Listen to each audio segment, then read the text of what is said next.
The rear door alert is a feature that can indicate there is an object or passenger in the back seat. The rear door alert is initially enabled. To enable or disable the system, use these controls to select Settings, Vehicle Settings, Rear Door Alert. Then, select an option to change a setting or turn the system off. When the system is enabled, the rear door alert is activated when one of the rear doors is used within 10 minutes before driving. This message will display, allowing you to disable the alert or dismiss the message. After the vehicle is driven and placed into park, the same message will be displayed again.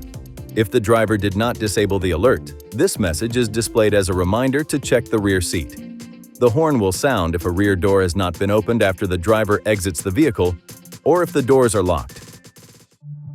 Please see your owner's manual for important safety information, system limitations, and additional operating and feature information.